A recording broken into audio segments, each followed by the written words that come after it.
اسی طرح الکلام المفید فی اثبات التقلید بھی لکھی ہے۔ میرے بھائیوں، اگر مماتیت کا فتنہ سر اٹھاتا ہے، 1957 ہے، خیر المدارس ملتان کا سالانہ جلسہ ہے، سابقہ دیوبندی مولانا عنایت اللہ شاہ گجراتی وہاں پر روڑے اٹکانے کے لیے بات کرتے ہیں،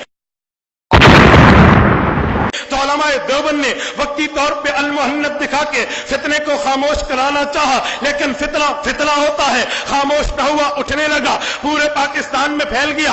آخر اس کے استاد قاری محمد طیب قاسمی رحمہ اللہ کو بلا کر فیصلہ کروایا گیا۔ دو جید بزرگ واپس آئے، انہوں نے رجوع کر لیا، مولانا غلام اللہ خان بھی واپس آئے، قاضی نور محمد بھی واپس آئے، لیکن عنایت اللہ شاہ کا طبقہ اس فتنے کو پھیلا رہا ہے۔ انکار حیات میں پیش ہے وہ مسائل جو علماء کی حد تک تھے، صحابہ میں اختلافی تھے، جیسے سماع موتا ان کو عوام میں اچھال دیا گیا ہے۔ پھر لوگ سمجھتے ہیں جیسے سماع موتا میں اختلاف ہے ویسے سماع انبیاء میں اختلاف ہے، جیسے عام مردے کے سننے میں پھڈا ہے ویسے نبی کا سماع بھی اختلافی ہوگا۔ علماء دیوبند نے اس فتنے کا کلا کما کرنے کے لیے حضرت مولانا یوسف بن نوری جمع ہوتے ہیں، احمد علی لاہوری جمع ہوتے ہیں، حضرت مولانا خیر محمد جلندری جمع ہوتے ہیں، حضرت مولانا محمد علی جلندری آتے ہیں، اور اس کے بعد ایک کتاب لکھی جاتی ہے۔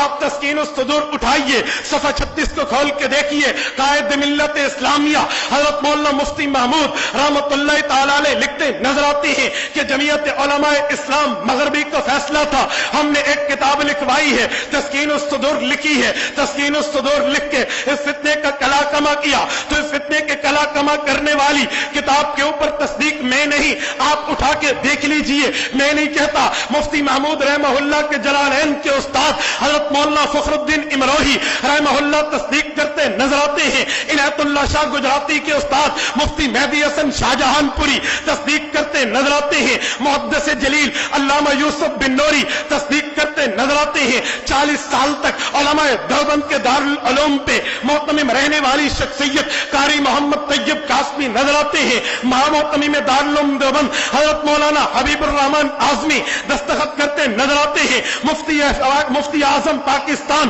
مولانا مفتی محمد شفیع عثمانی دستخط کرتے نظر آتے ہیں۔ حضرت خواجہ خواجگان خواجہ خان محمد رحمہ اللہ دستخط کرتے نظر آتے ہیں۔ مولانا حق نواز شہید کے استاد مولانا دوست محمد قریشی دستخط کرتے نظر آتے ہیں۔ حافظ الحدیث حضرت مولانا عبداللہ درخواستی دستخط کرتے نظر آتے ہیں۔ مولانا طارق جمیل دامت فیوزہم کے شیخ الشیخ مولانا خیر محمد جلندری دستخط کرتے نظر آتے ہیں۔ مولانا نذیر اللہ خان مولانا گلباد شاہ نے بھی اس پہ دستخط کیے ہیں۔ المحدث الناقد علامہ ظفر احمد عثمانی نے بھی اس پہ دستخط کیے ہیں۔ حضرت مولانا رسول خان ہزاروی نے بھی اس پہ تصدیقی بات لکھ دی ہے، اور اسی طرح مولانا مفتی محمود نے بھی اس کو لکھوا کے عام کروا دیا ہے۔ مماتیت کے فتنے کو بھی علماء دیوبند نے جواب دیا ہے، ایک ایک معاملے پہ بس